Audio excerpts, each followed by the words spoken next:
Hey. All right, Rich, you are all set. I'm all set. Okay, now it's been a while since I've done this. I do need to share screen, right? And Yeah.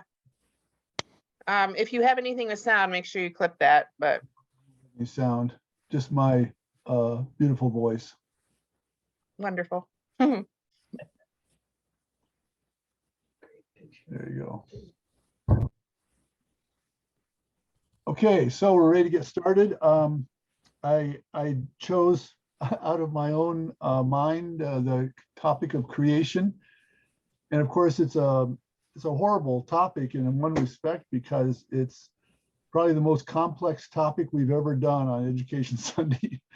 And I've spent my whole life studying the earth and I'm thinking about Genesis, and so I did my best to try to hold it down, and I will try to not go on and on.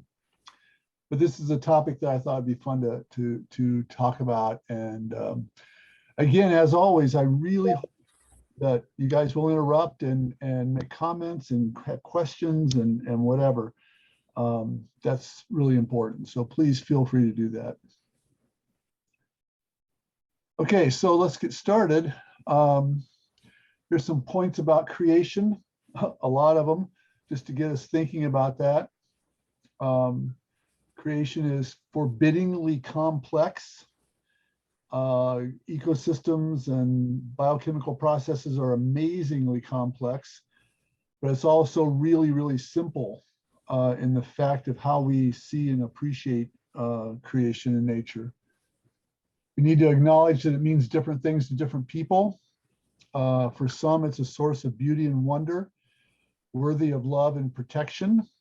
Some see it as a source of fear or an impediment to what they really want to do, existing only to be eradicated. And so we have those ideas and about 100 more that we can say about how people see nature. We need to acknowledge that nature can be sustaining and nurturing, or it can be dangerous and lethal. And sometimes it's both at the same time. And we can make the point that hurricanes, for example, are absolutely essential to life on Earth. Without hurricanes, the energy balance, the thermal balance of the Earth would be so out of whack that where we are here would be so cold. Hurricanes move an enormous amount of heat energy from the tropics to the rest of the world, and we need that. But of course, at the same time, they're dangerous and lethal for people. So we can say that creation is fundamentally important to all life on Earth, even if people don't acknowledge it, even if they don't choose to believe it, it's still important to them. And perhaps for our purposes, we need to stress that it's a central theme of great importance in the understanding and worship of God. God as creator is a fundamental characteristic of God, one of the most fundamental characteristics of God. But it's also a central theme in the construction of human societies and cultures on Earth and the identity that those cultures and societies have. Every culture on Earth, every society on Earth is absolutely connected to nature. Most people don't know much about it, about nature, about really how it works. But everybody knows what parts of nature they like and what parts of nature they don't like. So everybody has a connection to that. And we need to point out that whether you like it or not, whether you like certain parts or not, all of creation is important, and all of creation is God's creation. Everything is. I'm going to try and make that point here in a second. Humans, we got to acknowledge we're not separate from this. Humans are just a part of nature as any rock or flower, plant, animal, body of water, the sun or moon or the stars or leaves or twigs or bugs or anything else, you know. And one point we will make here is, and this is what comes from our analysis of Genesis, is the earth does not belong to humans. We share it with other life and it belongs to God. And this is, we're going to hit this hard because this is a misconception that we've had for millennia and has been extremely influential in how our societies have have developed. Any other points about creation anybody wants to throw in? These are just some that I ran out of space on the slide, so I stopped here, but.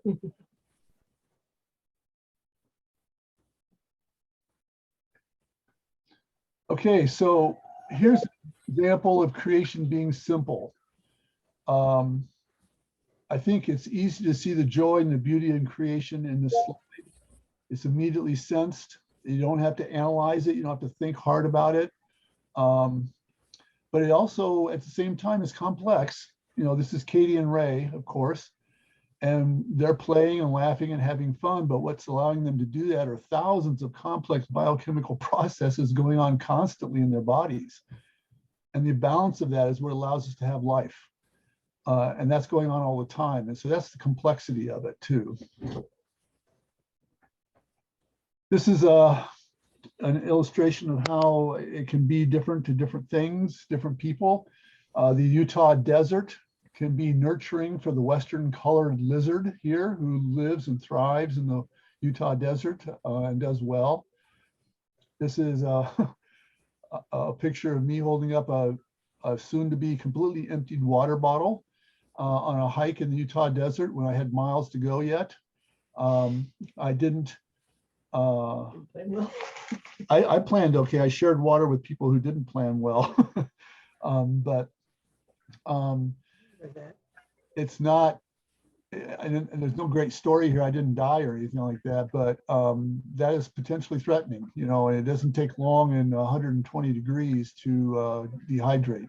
So it can be threatening for humans. At the same time, it's nurturing for the Western collared lizard and other of his comrades in the ecosystem there. And people have different reactions to this. You know, over here is a squirrel monkey.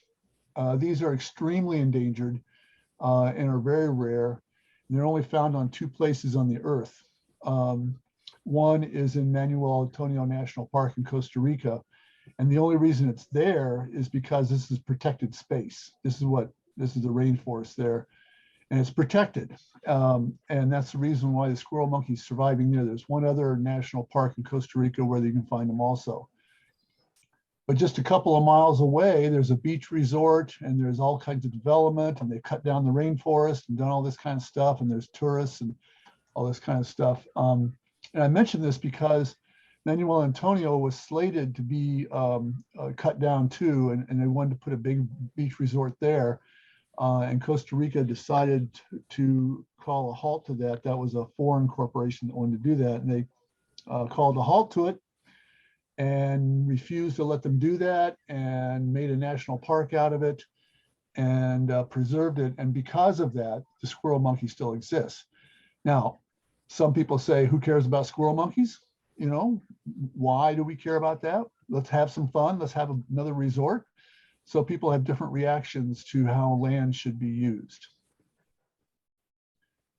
All of this is God's creation. And is kind of, I think people could immediately recognize this as God's creation. These are the kinds of images I've shown before when I've you know, done PowerPoints and so forth. I think people recognize this immediately as God's creation. But I wanted to point out that there's other things are God's creation which are not so immediately fuzzy and warm. A barren, worthless, you know, Kansas grassland, for example. Flies. Why do we have flies? You know, what about barren water? There's almost no life in this water here at all. Why does it exist?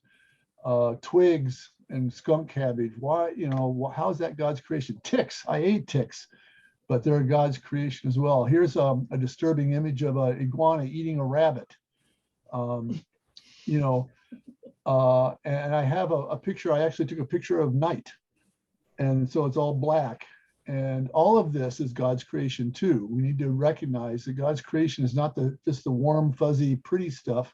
It's everything. It's all of it is God's creation, including things like this: hurricanes, volcanoes, blizzards, thunderstorms, tsunamis, earthquakes. All of that is God's creation, and all of it is necessary. All of it has to occur on the earth the way the earth is set up. I mean, it can't not occur.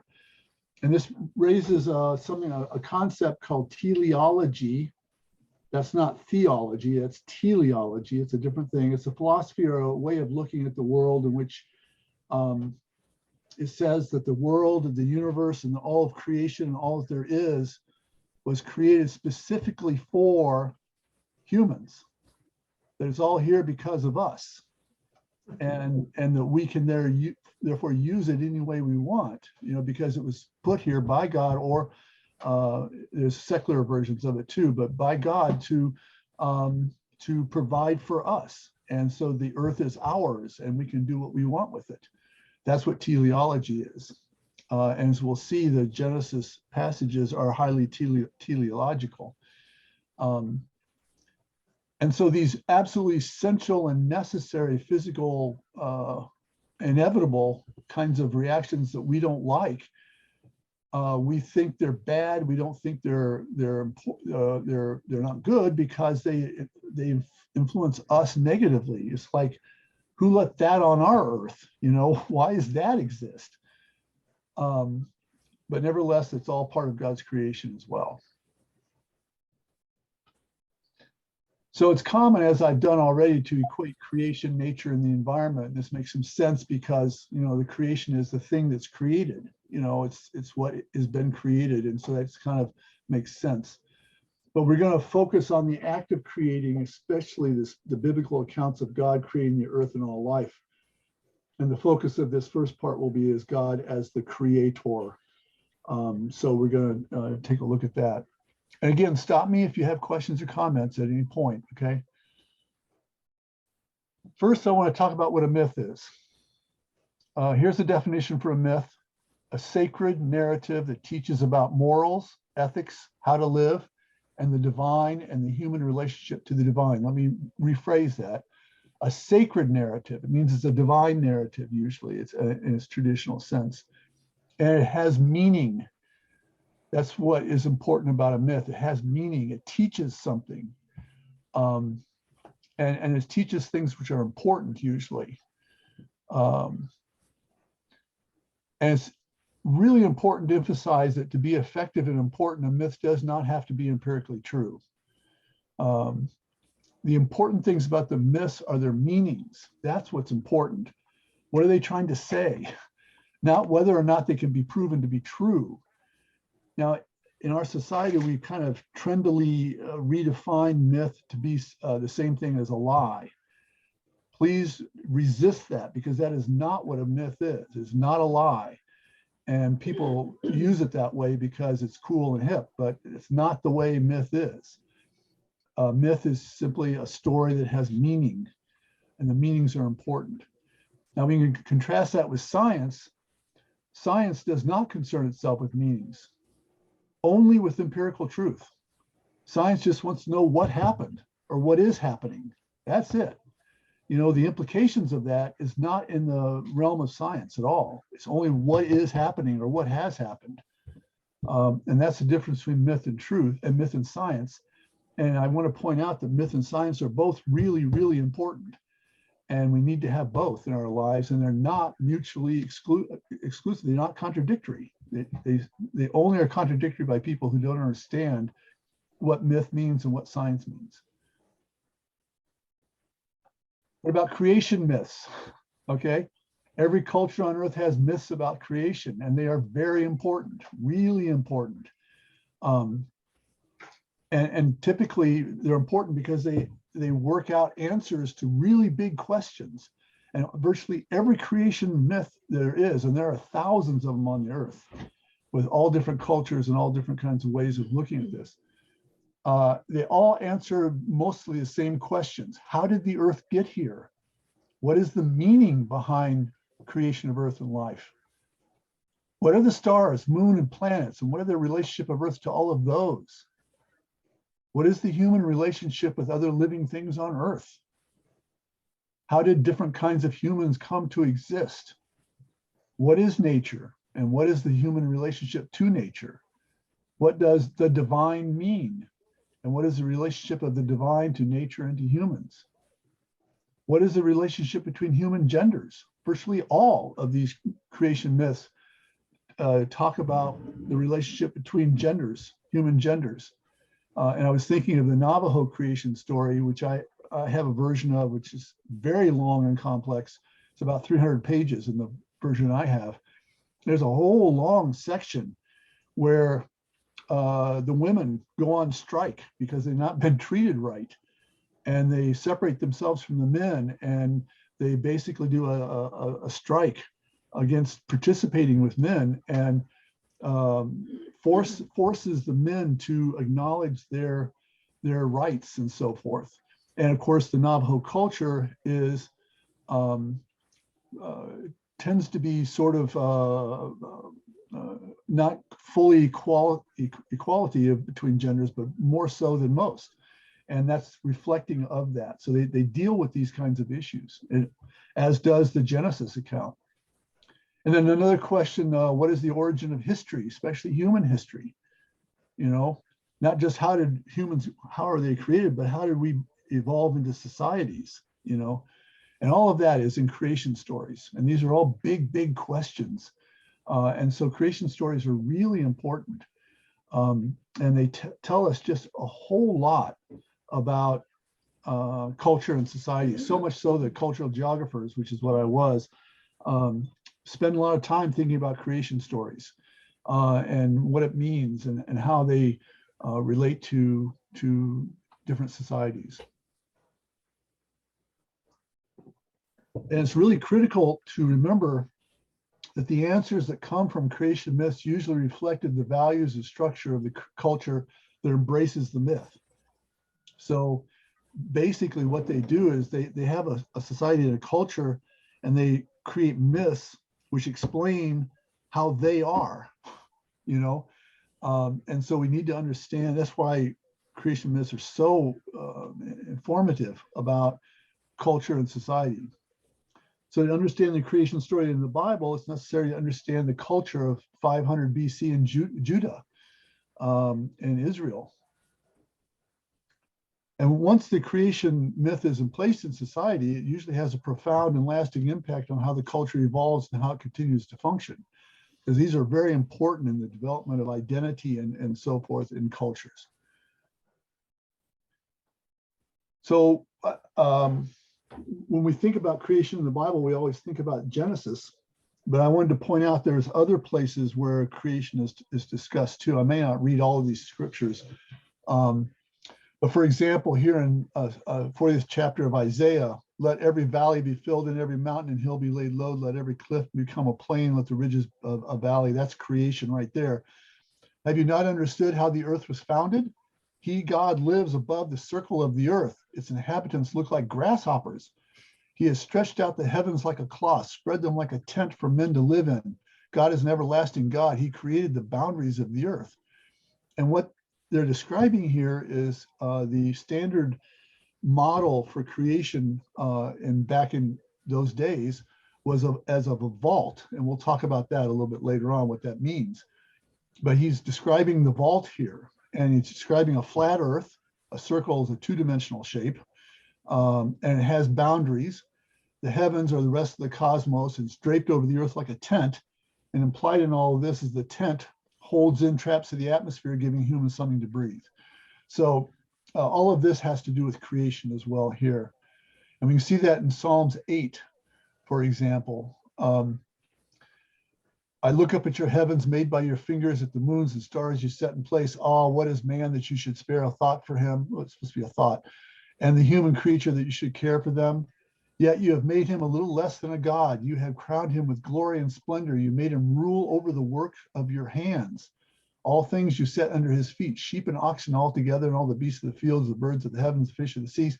What this does, it emphasizes, again, the vault as the structure of the cosmos. But the second thing, and what it really does here, is unambiguously assumes that the earth and all that was created, all that there is created for humans. And the humans are to rule over the earth and all the non-human inhabitants of the earth. And that is a consistent theme running throughout the Old Testament in many places. Here's another one that has to do with the vault from Psalms 19. Psalms 104 is just loaded. You should go read this if you haven't read it recently. Psalms 104 is just loaded with creation stuff. I'm not going to read all this, but what they're saying here is, again, the cosmos is structured like a tent, like the vault. This explains how continents and oceans form, gives a crude version of the hydrologic cycle, explains the meaning of thunder, sets up boundaries for the oceans, explains how valleys form, the pattern and function of rivers, and where grass and crops come from. And this is only part of 104. Another part of 104 talks about the creation of the moon and the sun and their meaning, like why was the moon and the sun created? It overtly credits God with the creation of animals, including violent ones, whom God feeds. Day exists. It tells you why day exists, so humans can work. God is acknowledged as the creator of the oceans and all the creatures, including Leviathan, which is a mythological sea monster. And there's lots and lots of stuff there, which we're not going to get into right now. But a lot of people see the whole creation stories as being Leviathan. I'm saying that wrong, aren't I? Leviathan, thank you. Teresa, remind me. Leviathan is a symbol of chaos, and God is a symbol of order, and there's a battle between Leviathan and God, and that's what creation, how creation comes up, and that's what the Genesis is all about. So a lot of people think that, but Leviathan makes no sense except as something to amuse God. That is, nature is God's. Nature, you know, God made it for God, not for people. The passage also explains earthquakes and volcanoes, which are, of course, from God. So you got all this going on in Psalms 104, which is a really loaded chapter. How about John 1? Most people don't see this as a creation story, but it certainly is. In the beginning was the Word was with God, and the Word was God. He was with God in the beginning. Through him, all things came to be. Not one thing had its being, but through him. And of course, this passage, which is one of the most discussed passages in the Bible. I can't imagine how many people have taken a crack at this one. But the basic meaning for us is that Jesus has a role in creation. That's what this tells us. Let's go to Genesis 1 and 2. This is by far and away the most detailed of all the creation accounts in the Bible, and so it gets all the credit and all the attention. And there's some things we need to know about the Genesis account of creation, which some people may not know. First of all, and most importantly, it's not a single account of creation. There are two major different creation stories in the first two chapters of Genesis. It's not one story. And these two narratives don't agree and are sometimes overtly contradictory to each other. So at some point then, in the past, an editor who was compiling the Torah tried to squish these two accounts together and tried to smooth over some of the differences, but they're still there. And I've always suspected the parts of both of the original narratives were left out in that process, especially if they dealt with the same thing or if they were too contradictory and the editor had to choose one or the other. And we should realize that the two narratives have different religious and political contexts, but more importantly, contain different meanings about creation. It says different things about creation. So one of the things when we look at the Genesis accounts of creation is we have to tease out these two different things and try to figure out where are we with this, you know, and which is the one we're going to accept, basically. So let's talk about sources, and this gets complicated, and I don't want to go into this too much, but all non-evangelical scholars agree that there are two different narratives of creation in Genesis written by two different authors. And these have long been identified as the Yahwist author, and Yahwist is spelled with a J in German, and it was a German guy who did this, and so that author is called J for shorthand. And then another one called the priestly author, who's identified as P. So we have J and P. And for forever, it was standard, well, for 100 years, it was standard that the Old Testament, the Torah, I'm sorry, the Torah was written by 4 different authors, J, P, E, and D.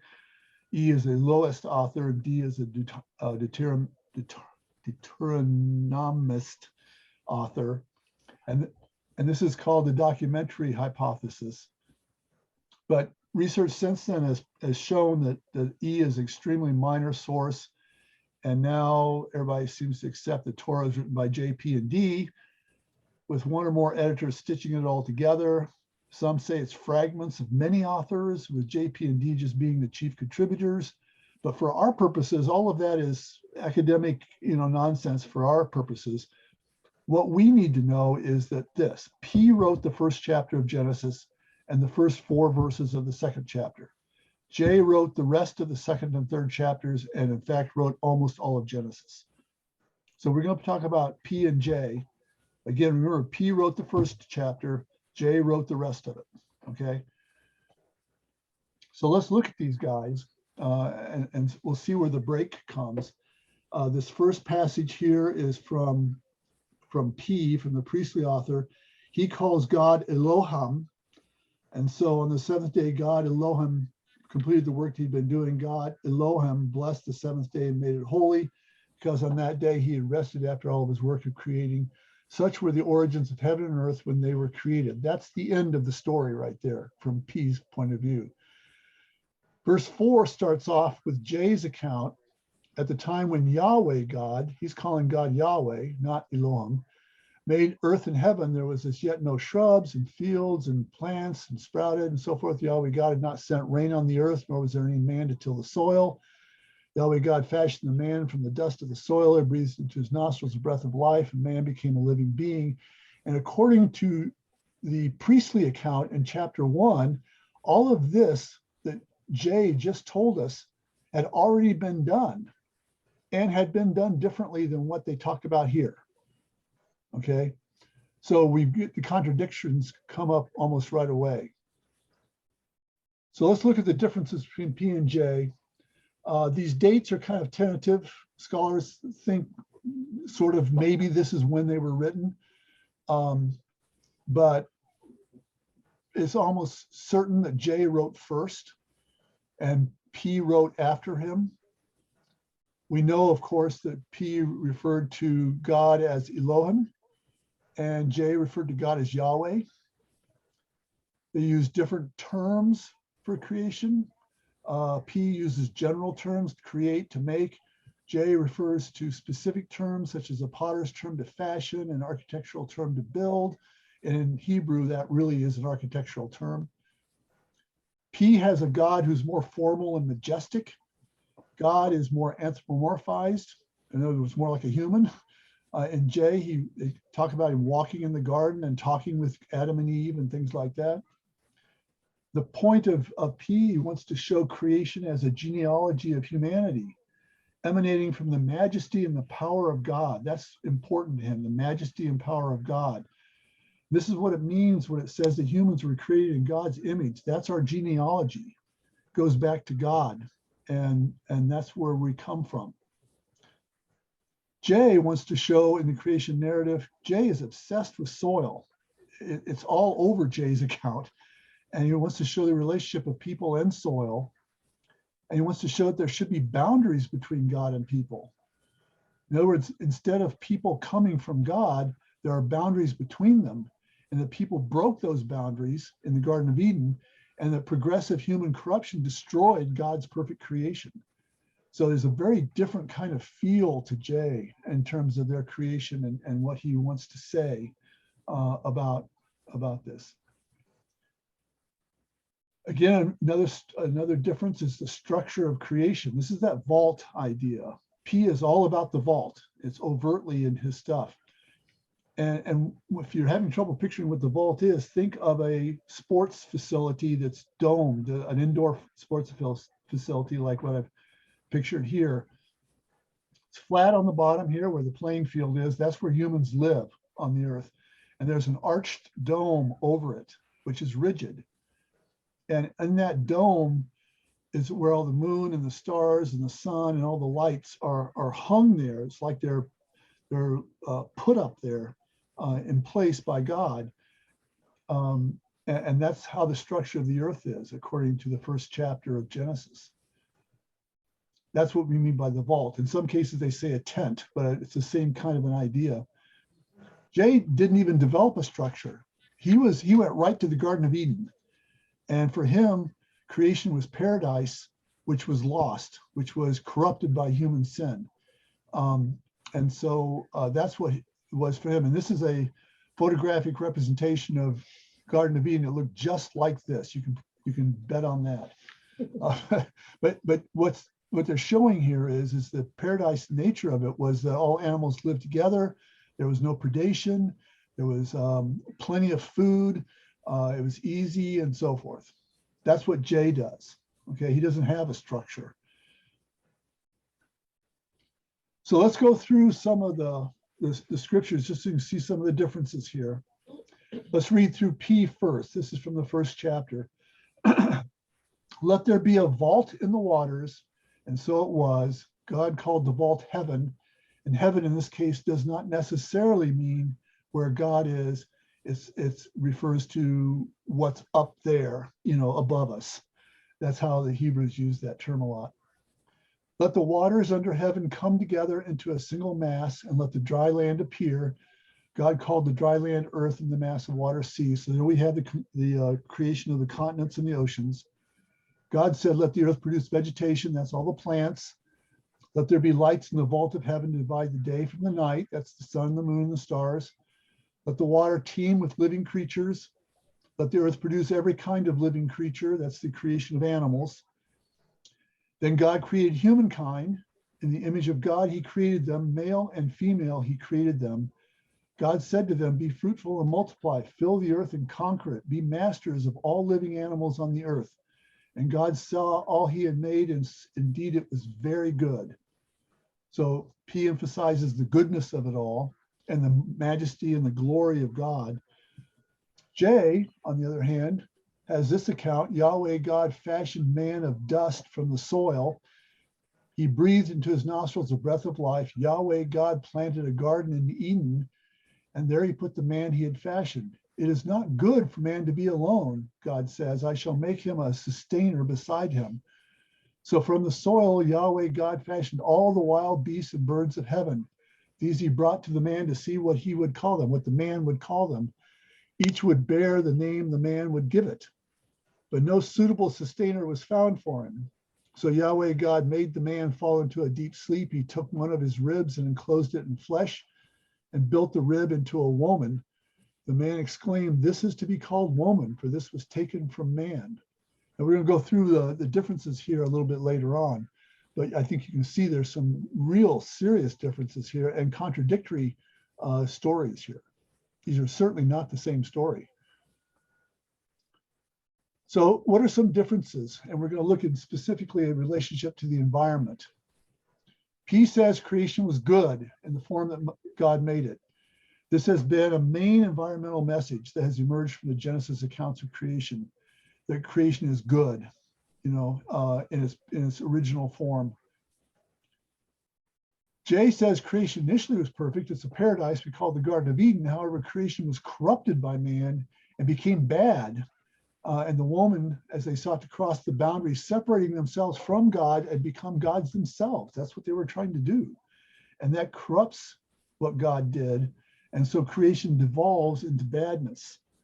That's a very different feeling than what P has.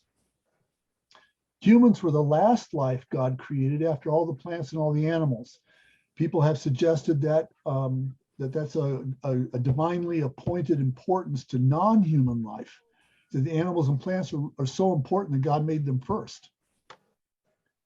But in J accounts, the man was the first life that God created, and that suggests a primacy over all other life.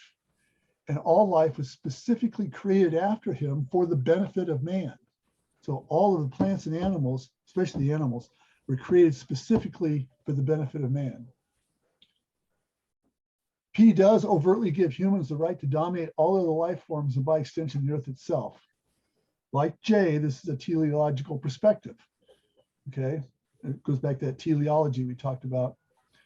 Man was allowed to name all the animals. This shows his dominance over them. That's a Hebrew way of saying if you name something, you are in control of it. That's why they specifically said that man was allowed to name all the animals, because it shows his dominance over them. But humans had no role in creation beyond the injunction to be fruitful and multiply. Man was involved in creation in J. God named everything in creation, including the man and the woman. So it meant that God was in charge of creation and nature.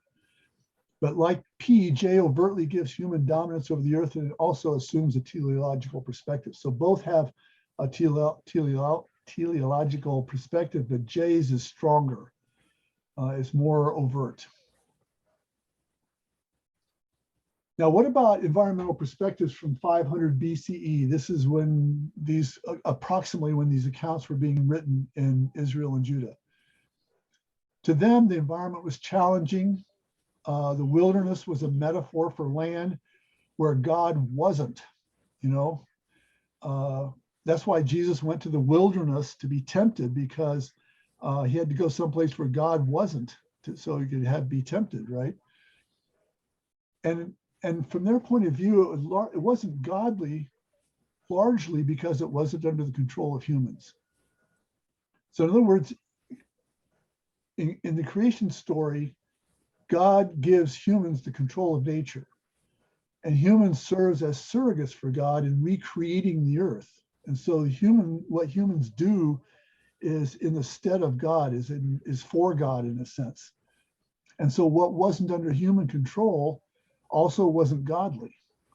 This is a really strong idea that was present then, but it became even stronger in the Western cultures up until the recent time.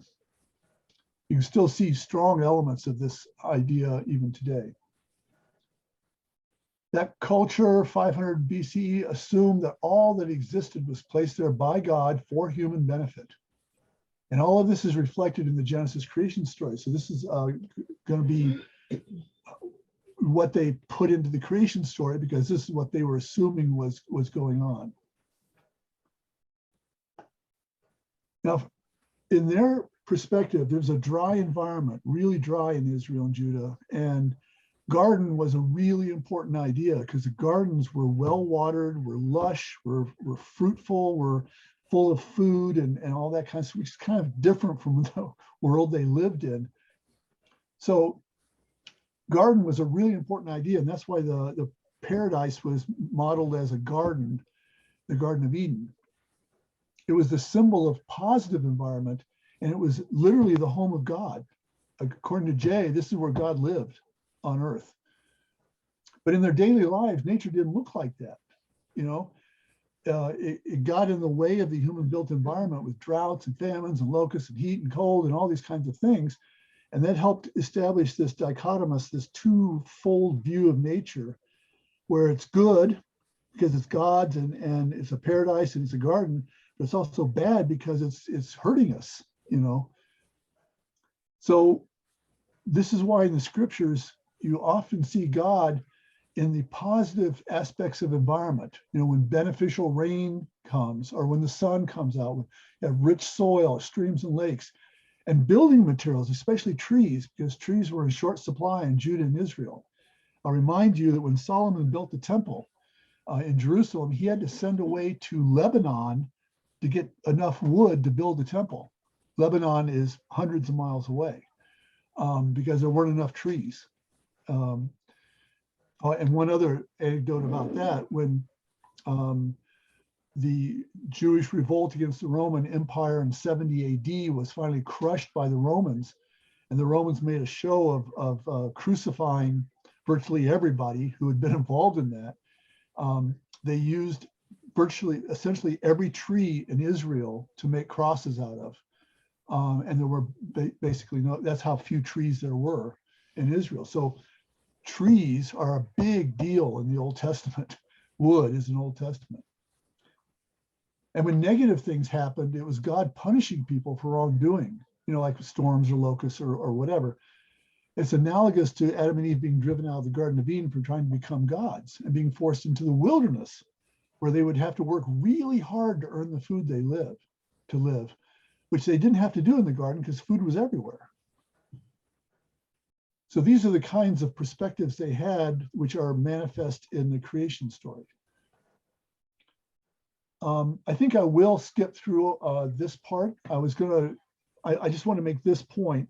All of these things we've been talking about and the creation stories were really important, both in the establishment of the United States and in the evolution of our culture. And this could probably be a whole nother, Education Sunday, this part of it. I'm going to go through it quick. I'm going to go through it and not do it because it's going to take too much time. But keep in mind that these ideas were really current. All of these ideas we just talked about are really current in the early part of the United States and get established here as part of our national identity as well. So I'm going to skip through all this and go to this. So that teleological perspective is not particularly environmental. And in 1966, a really prominent historian at the University of California named Lynn White published a paper, an academic paper, which was really discussed a lot in the academic world.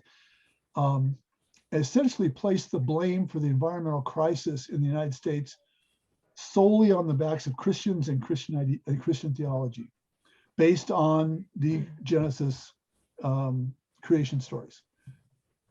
So today, it's obvious that he overstated his case. There were attitudes that came from the Judeo-Christian creation story had an impact, but other factors were also important. So we're not going to say that it was all Christians' fault, but certainly a role play. But what it did was it caused some Christians to rethink some of those traditional religious attitudes towards the environment and led some to reinterpret the Genesis creation narrative, as well as some other scriptures, like some of the other ones we read, in ways that led to a more environmentally positive attitudes. And basically what they did was they focused on the fact that God was the creator. God made this. Creation belongs to God, not to people. And people should serve as compassionate and nurturing agents of God in their dealings with the environment. And that's kind of where a lot of mainstream churches are, including our church, is sort of has that attitude. There are others. Evangelical churches reject pretty much all of this and claiming at the heart of all this is a paganistic worship of nature, not of God, and they tend not to be very environmental and so forth. But evangelicals are different from everybody else anyway in almost everything, so that's not surprising.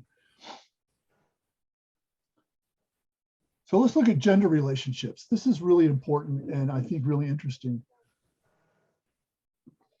P and J have very different gender relationships worked out in their two accounts.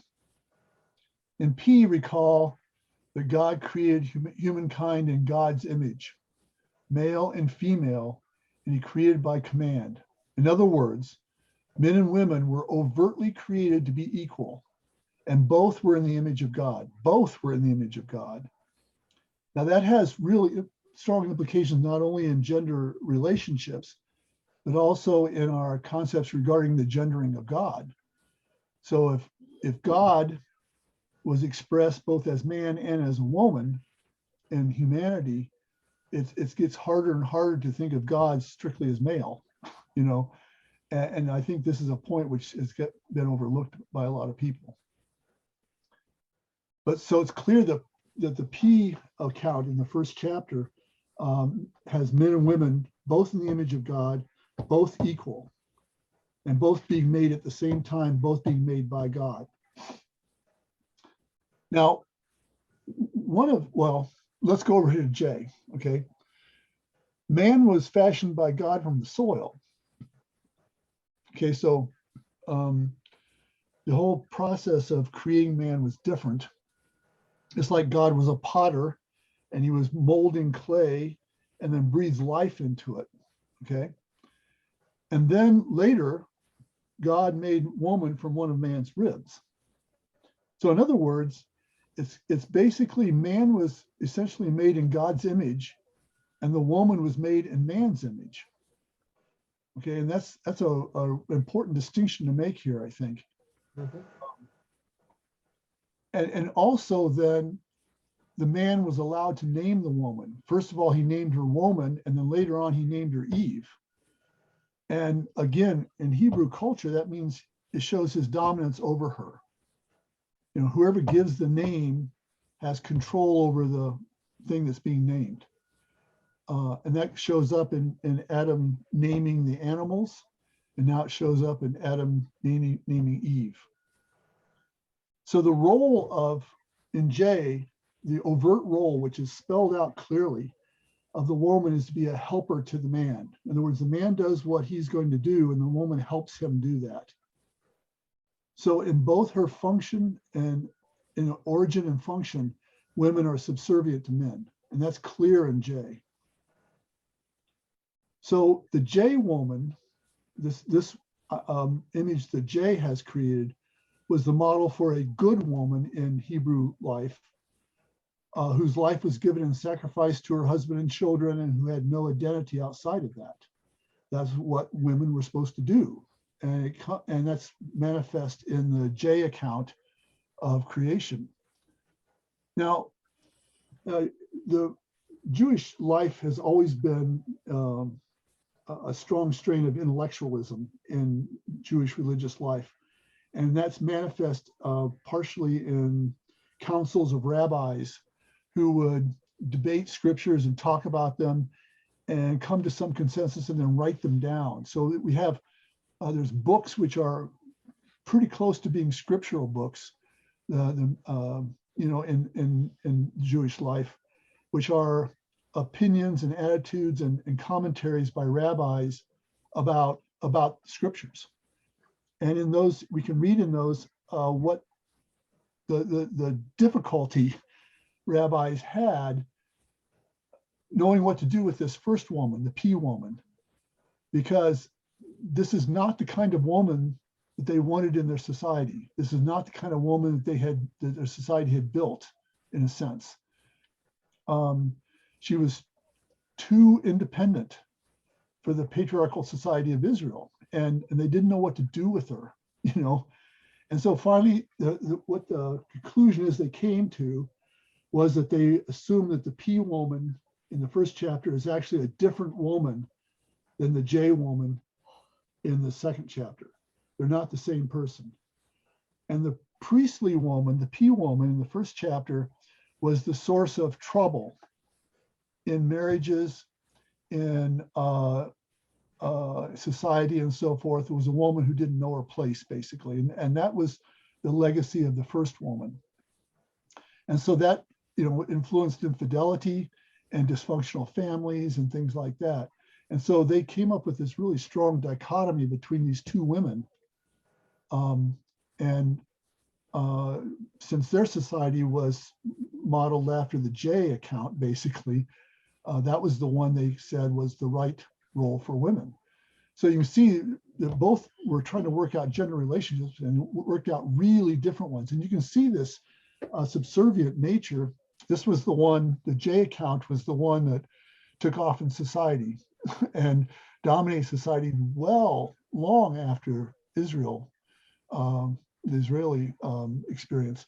And so I thought we'd look at one of the probably the most breathtaking and famous works of art ever created by a human being is the Sistine Chapel ceiling done by Michelangelo, which is an account of creation, so it's appropriate here.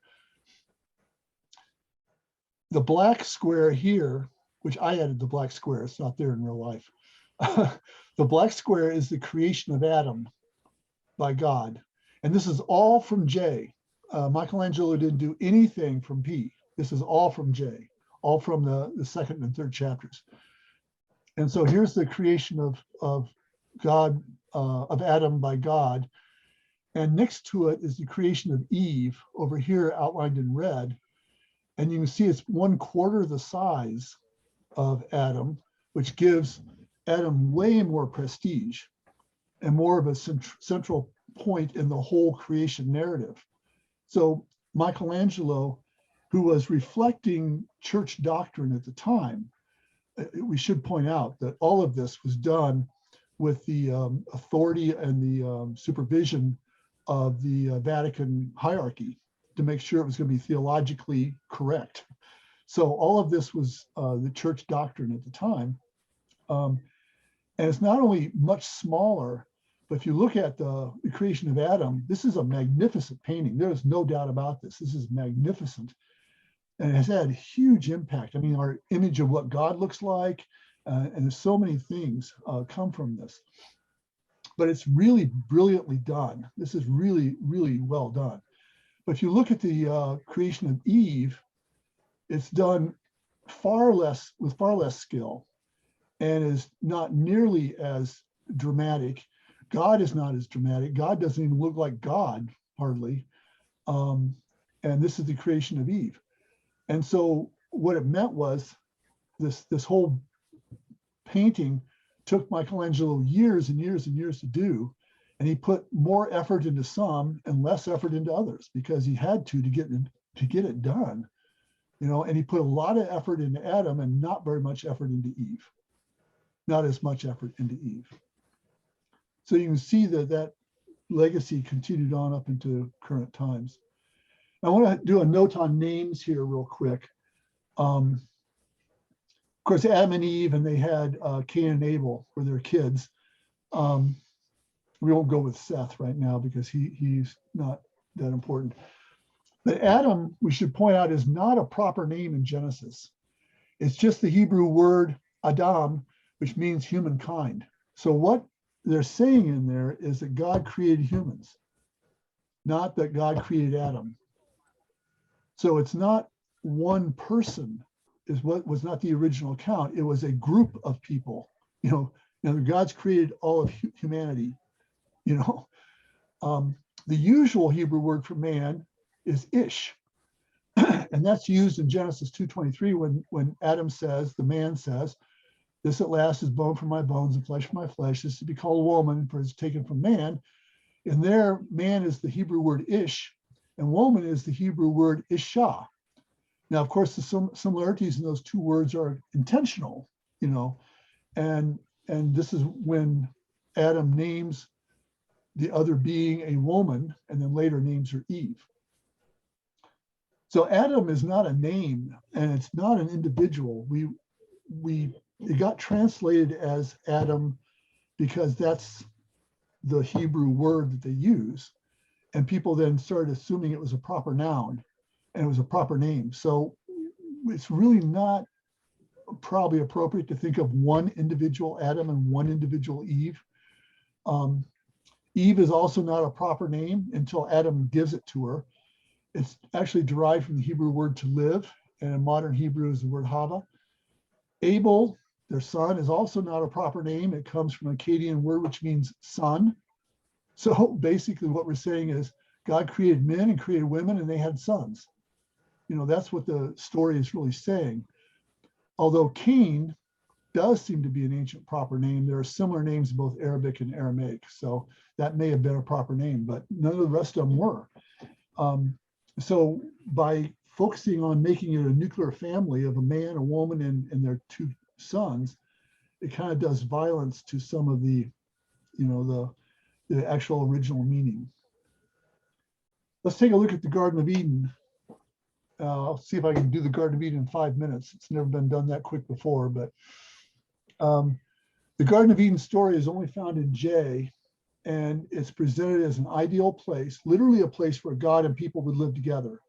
I mean, it was going to be God was going to live there and people were going to live there together. God was described as walking around the garden, talking with the man and the woman, sort of like a neighbor almost, you know. But it's the perfect place because God lived there, and God can only live in perfect places, right? And that perfection was ruined by the man and the woman who ate of the fruit of the tree of the knowledge of good and evil, which God had expressly forbidden. You know, don't eat that fruit, or from the tree of life either. And the sin of eating the fruit, and that fruit was definitely not an apple, okay? By no stretch of the imagination was that an apple. They didn't have apples in the Middle East. There was two problems with that.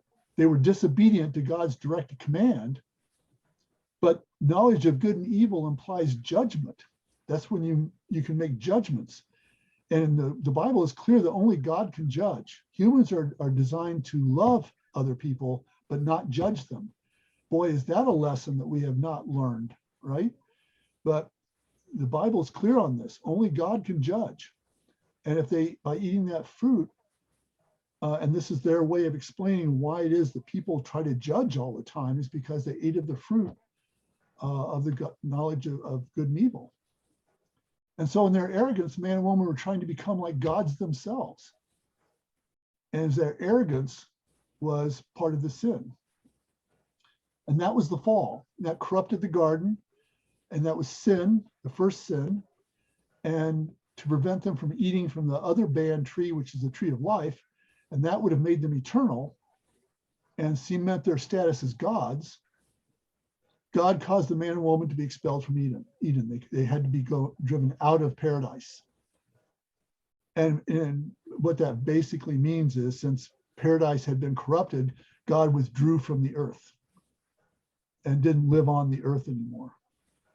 And as punishment, they would have to work really hard for their food. And it was easily available in the garden. They didn't have to work for it. It was just hanging on the trees or whatever. And women would suffer pain in childbirth.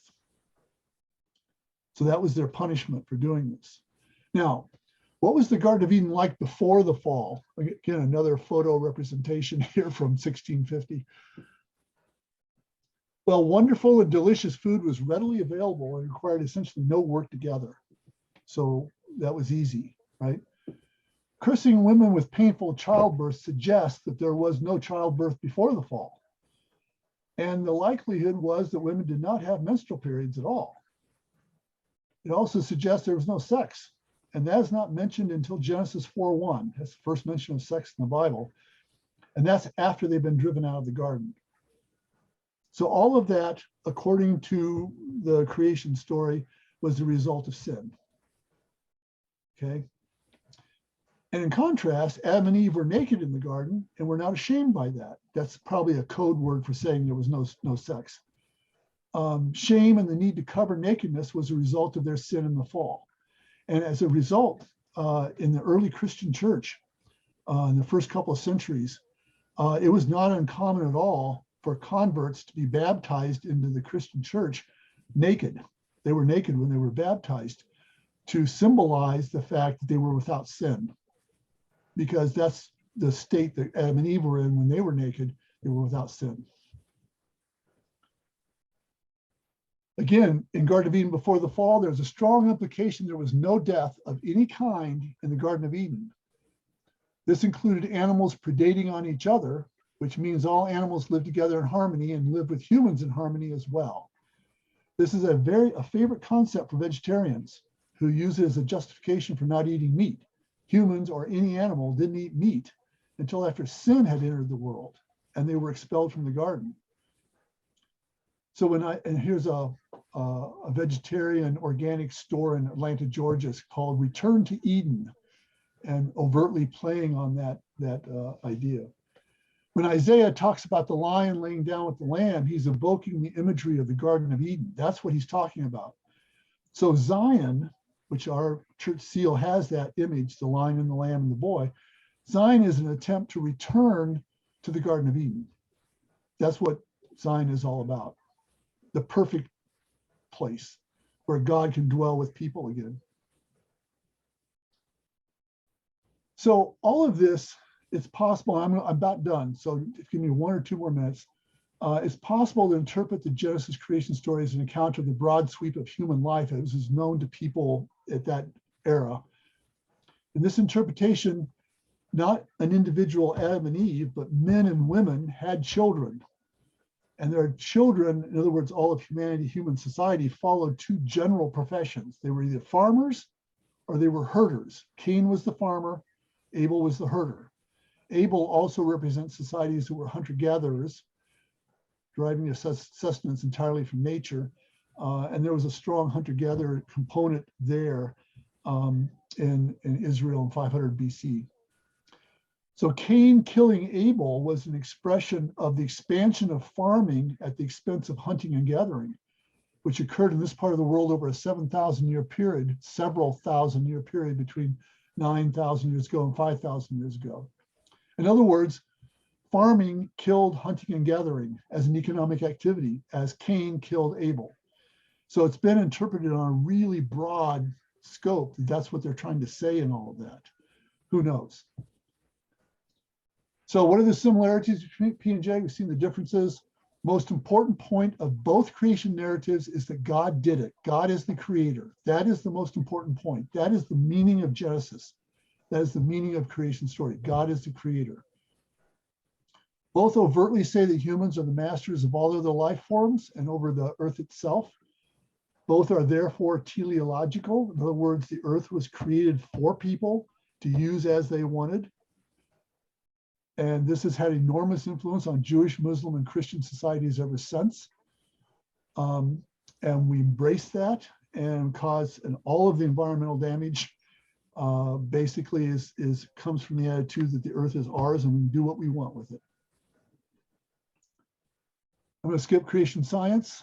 So this is our last slide here. What is the importance of the biblical creation narrative? Well, the fundamental purpose of the creation narrative is to tell us that God is the creator, which is one of the most fundamental characteristics of God. That is the single most important meaning that you should take from it. And people get bogged up in trying to prove that it was done literally this way or that way or whatever, and that's not the point. That was never the point. The point is God is the creator. That is the meaning of Genesis. Another importance of this, it's had a really profound impact on the shaping of European cultures and American culture and other cultures which come from Europe.